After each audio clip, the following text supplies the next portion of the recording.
और अभी तक जो भी बजट प्रस्तुत किए गए हैं वो लोक लुभावने बजट नहीं बल्कि अर्थव्यवस्था को मजबूत करने वाले बजट प्रस्तुत किए गए हैं। सबसे पहला आइडिया हमारी सरकार का है जिसने हर किसान को साल में 6,000 रुपये देने का काम किया। अगर फसल खराब होती है तो हम उनको 15,000 रुपये दे रहे हैं, जबकि पूरे देश में उनको 8,000 रुपये दे रहे हैं। बीते दिनी निर्मला सीतारमण की ओर से केंद्रीय बजट पेश किया गया, जिससे में काफ़ी उम्मीदें थी, खासकर कृषि को लेकर काफ़ी उम्मीदें थी कि किसानों के हित में काफ़ी अच्छा कोई डिसीजन लिया जाएगा। हालांकि बजट जो है पिछली दफ़ा से बढ़ाकर रखा गया है, 21.6% बढ़ाया गया। क्या कुछ, क्योंकि अगर किसानों की बात करें तो कई डिमांड्स है किसानों की। कृषि मंत्री हरियाणा के हमारे साथ है, कंवरपाल गुर्जर जी, बातचीत करेंगे। सर, लगातार किसान कई सारी डिमांडें लेकर बैठे हुए हैं। हालांकि पंजाब के किसान भी हैं, हरियाणा के किसान भी उनके साथ में डटे हुए हैं। काफ़ी उम्मीदें थी, परंतु बजट कुछ वैसा नहीं आया। नहीं, देखिए, किसान के लिए 2.25 लाख करोड़ रुपए की व्यवस्था की गई है, तो मैं समझता हूँ कि बहुत बड़ा वो रखा गया है और किसान को बहुत बड़ा लाभ होगा। और उसके साथ साथ ज़मीन के सुधार के लिए भी और ज़मीन को बचाने के लिए जिस प्रकार से प्राकृतिक खेती उस पर जोर दिया गया और एक टारगेट रखा कि आने वाले 2 वर्ष में 1 करोड़ किसान जो हैं वो प्राकृतिक खेती की ओर बढ़ें, क्योंकि धीरे धीरे मतलब भूमि जो है वो अनुपजाऊ होती जा रही है पेस्टिसाइड की वजह से, खाद की वजह से, तो उसके ऊपर ध्यान देना भी बहुत ज़रूरी था। और उसी के साथ साथ जो दूसरे और भी हैं, चाहे रोजगार के मामले में भी है, उसमें भी एक बड़ा भारी एक रखा गया कि 1,48,000 करोड़ रुपए जो हैं वो शिक्षा और रोजगार के लिए और स्किल के लिए निश्चित किए गए। तो ये बहुत बड़ी राशि है और ऐसी उच्च शिक्षा प्राप्त करने वाले बच्चों के लिए भी 10 लाख रुपए का लोन की जो व्यवस्था रखी गई है, तो मैं समझता हूँ इससे बहुत बड़ा लाभ होगा। और जो 5 ट्रिलियन की अर्थव्यवस्था के बारे में माननीय प्रधानमंत्री जी ने कहा है, तो निश्चित तौर से ये बजट जो है उसमें एक मील का पत्थर है। और अभी तक जो भी बजट प्रस्तुत किए गए हैं वो लोक लुभावने बजट नहीं बल्कि अर्थव्यवस्था को मजबूत करने वाले बजट प्रस्तुत किए गए हैं। और उसी का कारण है कि जो हमारी ग्रोथ रेट है वो 8% है, जो कि दुनिया में सबसे ज़्यादा है, यानी कि चाइना से भी लगभग डबल के आसपास है। और अपना अगर अमेरिका से देखें तो अमेरिका से तो 3 गुना ज़्यादा है हमारी अर्थव्यवस्था, मतलब हमारी ग्रोथ रेट जो है 3 गुना ज़्यादा है। तो ये सब कुछ इसीलिए है क्योंकि कोई लोकल भावना नहीं रखा गया और हर उस पर पहलों पे ध्यान रखा गया, चाहे आपका पर्यटन था, चाहे आपका हेल्थ था, चाहे दूसरी कोई भी व्यवस्था थी, उनमें हर जगह बढ़ा के पैसा दिया गया है। सर, आपका कृषि मंत्रालय और हरियाणा एक कृषि पे आधारित प्रदेश है, तो अगर हम कृषि की बात करें तो किसान सम्मान नीति की बात करें तो उसमें भी कुछ बढ़ोतरी नहीं की गई, वो भी एज इट इज़ रखा गया। किसानों को उम्मीद थी कि कुछ ना कुछ जो है बढ़ोतरी की जाएगी। नहीं, देखिए, हर बार उसमें बढ़ोतरी होती है। मैं समझता हूँ ये सबसे पहला आइडिया हमारी सरकार का है जिसने हर किसान को साल में 6,000 रुपये देने का काम किया, जिससे किसान को बहुत बड़ा लाभ हो रहा है।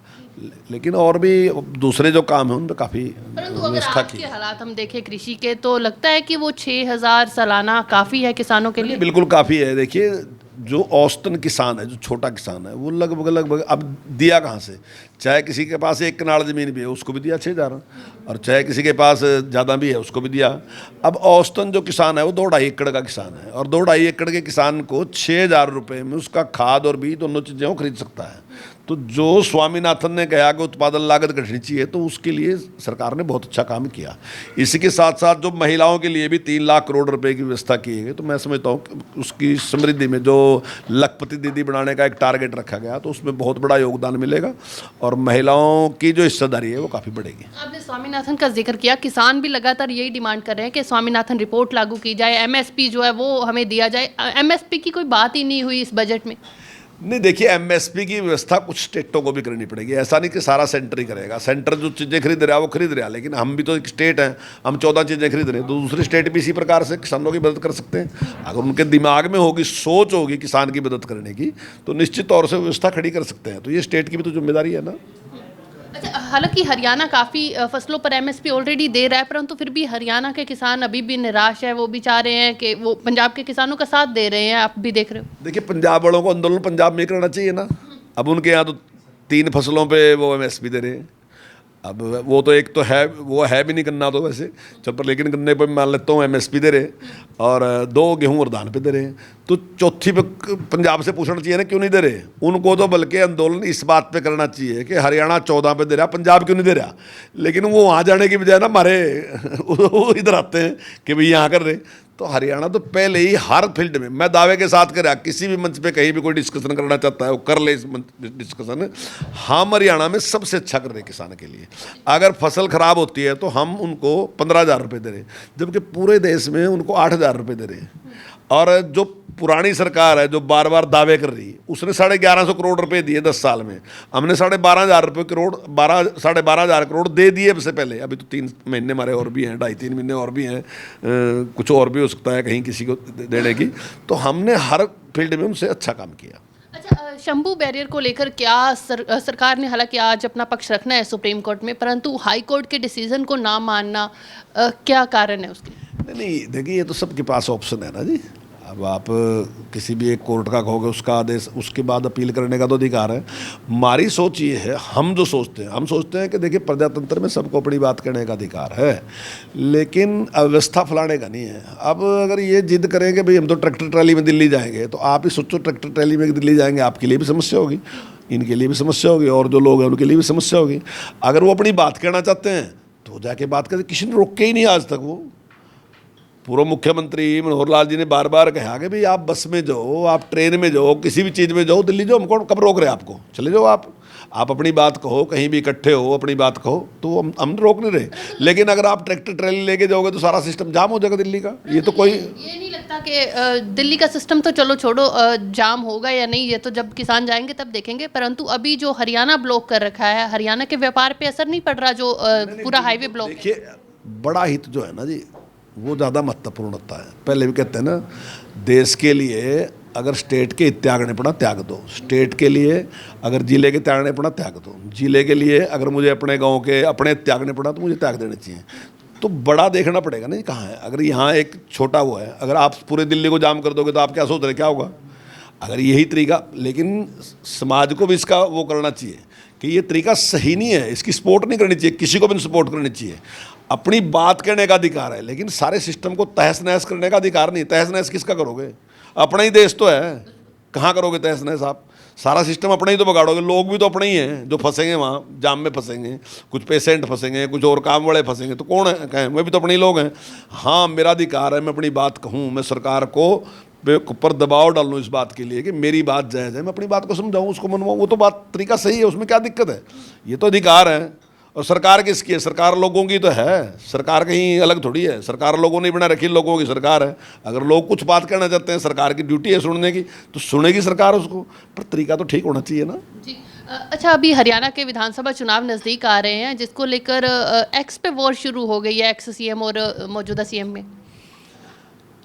नहीं देखिए, वो तो जब अगर कोई वो कहेंगे तो निश्चित तौर से CM साहब भी, अगर विपक्ष के लोग कहेंगे तो सत्ता पक्ष के लोग भी कहेंगे। लेकिन हम ये बात कह रहे हैं कि जो बार बार वो दावा कर रहे हैं ना, हिसाब की बात करें, हम तो हिसाब देने के लिए तैयार है। कोई आओ तो भाई, हिसाब किसके लिए लेना? जनता के लिए।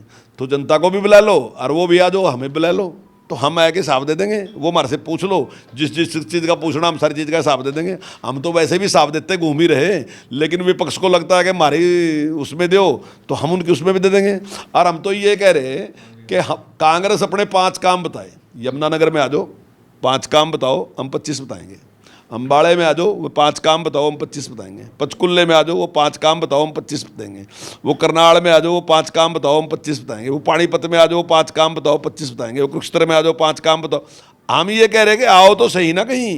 साहब, आप तो 5-25 की बात कर रहे हो, हुड्डा साहब तो चैलेंज कर रहे हैं कि कोई एक काम 10 सालों में कोई किया हो सरकार ने? हम ये कह रहे, अभी मैंने कहा कि 5 काम वो बताओ कोई सा। मैं अपने जिले में कह रहा, कोई 5 काम बताओ मेरे जिले में। आज तक अभी दीपेंद्र हुड्डा जी आए, तो दीपेंद्र हुड्डा जी ने प्रेस कॉन्फ्रेंस करते हुए कहा कि हमने यहाँ थर्मल प्लांट लगाया।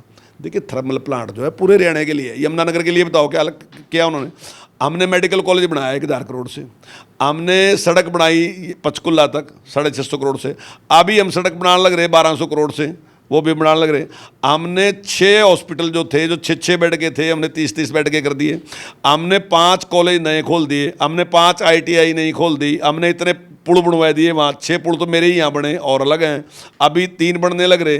तो ये सारी व्यवस्था, मुझे वो एक पुल का नाम बता दें, मुझे एक हॉस्पिटल का नाम बता दें, मुझे एक ITI का नाम बता दें, है जी। किसी चीज़ का तो नाम बताए, जो जरूरत की चीज़ उसका बताए ना। वो कह रहे थर्मल प्लांट बना, थर्मल प्लांट तो भाई सारे हरियाणा के लिए, यमुनानगर के लिए नहीं, अकेले के पूरे प्रदेश के लिए है।